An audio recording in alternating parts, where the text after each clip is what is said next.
Dans les années 1960, la télévision a connu une phase de créativité illimitée, où de nouvelles idées audacieuses et parfois complètement farfelues affluaient sur les écrans chaque semaine. C'était une époque où l'on croyait que tout était possible. Et c'est précisément pourquoi, non seulement des classiques, mais aussi certains des échecs les plus spectaculaires de l'histoire de la télévision sont apparus. Certaines de ces émissions ont disparu si vite que de nombreux téléspectateurs ont eu du mal à croire par la suite qu'elles avaient même existé. D'autres sont devenues célèbres pour être si déroutantes, si audacieuses ou si mal réalisées qu'elles sont involontairement devenues des légendes. Aujourd'hui, nous vous emmenons en voyage à travers 10 programmes qui sont devenus les plus connus en Europe, non pas pour leur succès, mais pour leur échec. Ce sont des histoires d'innovation mal comprises, de concepts surambitieux et de moments où les producteurs ont misé le tout pour le tout et ont tout de même échoué grandement. C'est précisément ce mélange qui les rend inoubliables. 1. You're in the Picture. You're in the Picture est encore aujourd'hui considéré comme l'une des plus grandes bévues que la télévision américaine ait jamais produite. L'idée était déjà si inhabituelle au départ qu'on peut difficilement croire qu'elle ait été réellement mise en œuvre. Des célébrités devaient passer leur tête à travers des illustrations découpées et deviner, à partir de l'image, dans quelle scène elles étaient censées se trouver. Ce qui, sur le papier, ressemblait à un jeu de société humoristique, s'est transformé sur scène en une performance embarrassante et maladroite, dénuée de structure et de timing comique. La première, en janvier 1961, fut un désastre immédiat. Les critiques se sont moqués du format, les téléspectateurs ont été stupéfaits, et les producteurs n'ont pu qu'assister impuissants à l'échec de l'émission dès sa première tentative. Jackie Gleason, la grande star et animateur, a réalisé plus vite que quiconque à quel point la situation était grave. Au lieu de présenter l'épisode suivant comme prévu, il s'est présenté en direct devant le public une semaine plus tard, a joint les mains et s'est excusé ouvertement pour le projet. Cette déclaration spontanée était plus honnête et divertissante que l'émission elle-même et est devenue le seul moment dont le monde de la télévision se souviendra par la suite. Le format a été immédiatement annulé et est depuis considéré comme un exemple type de la façon dont il peut être risqué de lancer prématurément un concept inabouti à la télévision. 2. Turn On. Turn On fut peut-être l'échec le plus audacieux, mais aussi le plus lourd de conséquences de toute la décennie. Lorsque l'émission a démarré sur ABC en février 1969, l'objectif était de créer un pendant révolutionnaire à Rowan and Martin's Laugh-In. Plus rapide, plus moderne, techniquement plus expérimental. Mais ce sont précisément ces éléments qui ont causé la perte du format. Les effets stroboscopiques criards, le rythme de montage effréné et le style froid, quasi informatique, ont dépassé le public après seulement quelques minutes. Au lieu d'humour, il y a eu de l'irritation, au lieu de légèreté, un sentiment de distance. Certains diffuseurs ont même décidé d'interrompre la diffusion en plein milieu de l'épisode, les plaintes arrivant minute par minute. Le mélange de gags non conventionnels et l'absence totale de structure narrative ont particulièrement laissé de nombreux téléspectateurs perplexes. Les réseaux et les sponsors ont réagi immédiatement, et avant même que le deuxième épisode n'ait eu sa chance, le projet entier a été annulé. Turn On est ainsi resté un exemple tragique de la façon dont une idée peut être tellement en avance sur son temps qu'elle n'atteint finalement personne et disparaît dans les archives à une vitesse record. 3. My Mother the Car. My Mother the Car est l'une de ces rares séries dont la réputation a largement survécu à son contenu, mais pas dans le bon sens. Lorsque cette sitcom a débuté en 1965, NBC espérait une charmante comédie familiale avec un rebondissement inhabituel. Mais le rebondissement était si absurde que de nombreux téléspectateurs ont décroché dès le concept. La mère décédée du protagoniste aurait été réincarnée dans une vieille voiture, Porter, de 1928, et parlerait à son fils par l'autoradio. Ce qui était censé être une idée chaleureuse et légèrement farfelue a semblé involontairement grotesque dans sa réalisation. Chaque épisode suivait le même schéma. Le fils cherchait conseil, la voiture répondait avec des leçons de vie morale, et à la fin, il ne restait qu'un étrange sentiment de vide. Les critiques ont sévèrement raillé la série, et de nombreux téléspectateurs l'ont également qualifiée comme l'une des tentatives les plus douteuses de l'histoire de la télévision pour créer de l'humour. Malgré une saison complète de 30 épisodes, le format n'a jamais réussi à trouver son public. Aujourd'hui, la série est souvent citée comme un symbole de la façon dont les mauvaises décisions peuvent aller loin à la télévision, lorsqu'une idée inhabituelle est placée au-dessus du contenu et de la qualité. 4. The Tammy Grimes Show. The Tammy Grimes Show était un projet qui brillait sur le papier et s'est pourtant étonnamment vite effondré à l'écran. ABC plaçait de grands espoirs en Tammy Grimes, une actrice de Broadway acclamée dont la présence scénique extravagante devait être transformée en une héroïne de sitcom charismatique. Le rôle d'une riche héritière qui évite les responsabilités et préfère se lancer dans des situations aventureuses a été écrit spécialement pour elle. Mais c'est précisément cette construction sur mesure qui s'est avérée être une faiblesse. Le personnage exagéré semblait artificiel dans le format télévisuel, son énergie excentrique a dépassé de nombreux téléspectateurs, et les dialogues ne pouvaient pas porter ses forces. Les critiques ont reproché le rythme déséquilibré, le manque d'humour incisif et l'absence d'ancrage émotionnel. Malgré une publicité intense, la série a perdu considérablement en popularité après seulement quelques semaines. Elle a été annulée après seulement 4 épisodes suivant la première. Un retrait inhabituellement rapide, même pour les années 1960, expérimentales. Aujourd'hui, on se souvient surtout à quel point les choses peuvent mal tourner lorsqu'une brillante personnalité de la scène est poussée à la télévision sans le matériel approprié. 5. The Ugliest Girl in Town.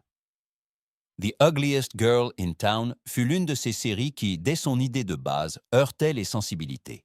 L'histoire commence avec Tim O'Connor, un jeune agent de talent d'Hollywood, qui se déguise pour une séance photo et, par une suite de coïncidences absurdes, est soudainement découvert comme mannequin femme.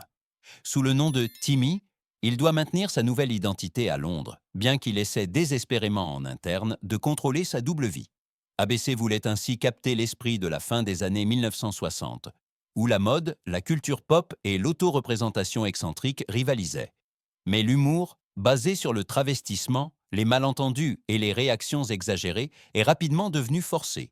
De nombreux téléspectateurs ont trouvé le concept non pas audacieux, mais maladroit et gauche. Les critiques ont qualifié la série d'insipide et d'inaboutie, ce qui a encore fait chuter les audiences déjà faibles. Après seulement 20 épisodes, le projet a été annulé. Rétrospectivement, l'émission est moins considérée comme une expérience comique que comme un exemple avertisseur des risques de privilégier la provocation au détriment de l'intrigue et du développement des personnages. 6. It's About Time. It's About Time est né de la plume de Sherwood Schwartz, le créateur de Gilligan's Island, et devait à nouveau être une sitcom d'aventure joyeuse et facile d'accès. Mais cette fois, Schwartz a opté pour un concept encore plus audacieux. 2 astronautes, à la suite d'un accident, voyagent dans le temps et atterrissent en pleine période de l'âge de pierre. Au début, la série misait entièrement sur le slapstick entre hommes des cavernes, les pièges primitifs et les tentatives impuissantes des astronautes pour survivre. Mais après seulement quelques épisodes, le public s'est lassé. Les gags se répétaient, les personnages restaient unidimensionnels, et l'originalité initiale s'est rapidement évaporée. Dans l'espoir de redresser la barre, les producteurs ont complètement modifié l'orientation de la série. Les hommes des cavernes ont été brusquement transportés dans le monde moderne. Mais cette opération de sauvetage, abrupte, a semblé désespérée et a laissé un cadre narratif encore plus fragile. Les audiences ont continué de chuter et la série a été définitivement annulée après seulement 26 épisodes. Aujourd'hui, It's About Time est considéré comme un exemple de la façon dont même une idée créative de base peut échouer si elle est mise en œuvre sans vision claire et constamment remaniée. 7. The Phyllis Diller Show, The Pruitts of Southampton. The Pruitts of Southampton, rebaptisé plus tard The Phyllis Diller Show, était une tentative ambitieuse d'intégrer la personnalité extraordinaire de la comédienne Phyllis Diller dans une structure de sitcom. L'intrigue tournait autour d'une famille riche secrètement en faillite qui tentait désespérément de maintenir son statut social.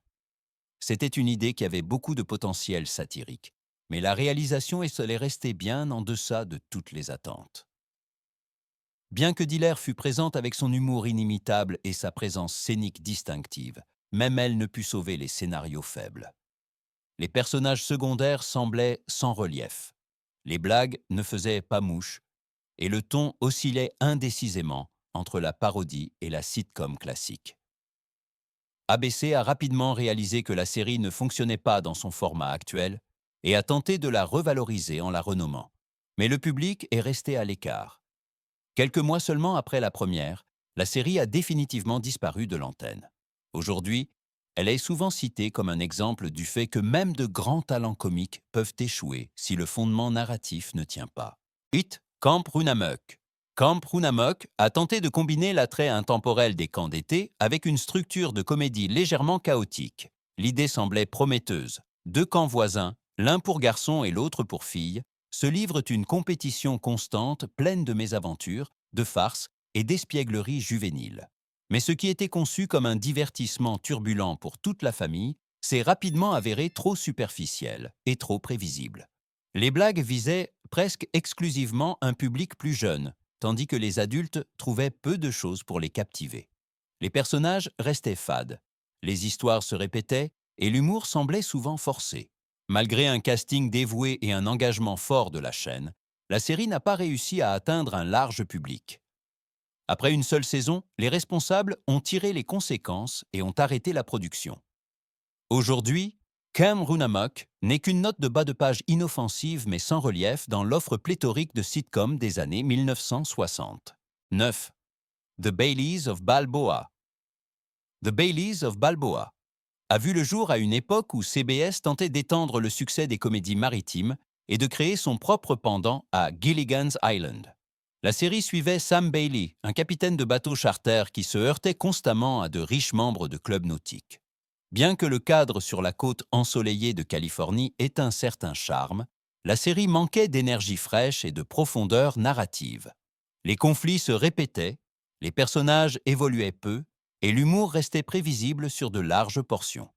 Les critiques ont en outre reproché que le ton était trop inoffensif et les histoires trop interchangeables pour pouvoir s'affirmer dans le programme télévisuel déjà surchargé du milieu des années 1960. Malgré la participation d'une équipe de production expérimentée, la série a rapidement perdu des téléspectateurs et a été annulée après seulement 26 épisodes. Aujourd'hui, The Baileys of Balboa est considéré comme un exemple typique de la façon dont un concept peut échouer, même s'il possède une idée solide, s'il ne développe pas son propre caractère. 10. Occasional Wife. Occasional Wife misait sur un concept immédiatement compréhensible dans sa simplicité et promettant un grand potentiel comique.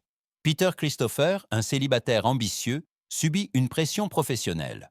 Son patron préfère les employés mariés, car ils sembleraient plus responsables.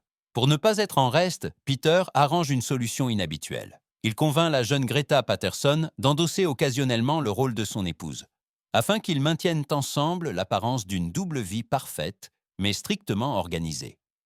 Au début, cette approche a suffisamment bien fonctionné pour susciter la curiosité du public. Mais plus la série évoluait, plus il devenait évident que l'ensemble du concept reposait presque exclusivement sur des malentendus. Les situations se ressemblaient d'un épisode à l'autre, les personnages restaient émotionnellement superficiels et l'humour s'est rapidement épuisé. Même le charmant narrateur, qui commentait les événements en tant qu'homme du milieu, n'a pu empêcher l'épuisement dramaturgique. Après une saison de 30 épisodes, la série a été annulée. Aujourd'hui, Occasional Wife est citée comme un exemple de la façon dont une idée prometteuse peut échouer si elle est jouée de la même manière trop souvent sans évolution. Kiedy dziś spoglądamy wstecz na te 10 nieudanych programów z lat 60., szybko zdajemy sobie sprawę, że ich wartość wykracza daleko poza ich krótkie emisje. Reprezentują one czasy, w których telewizja była gotowa przesuwać granice, podejmować ryzyko i realizować pomysły, które czasami wyprzedzały swoją epokę, a czasami były po prostu błędne. Ale właśnie te niepowodzenia wiele mówią o twórczej odwadze tamtej ery.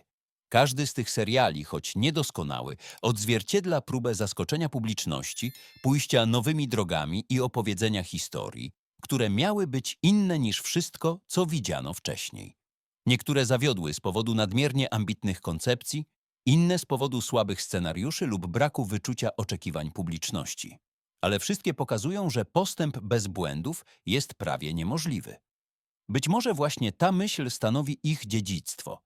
Przypominają nam, że innowacja zawsze pozostaje ryzykiem i że nawet największe klapy mają swoje miejsce w historii. Nie dlatego, że odniosły sukces, ale dlatego, że miały odwagę istnieć.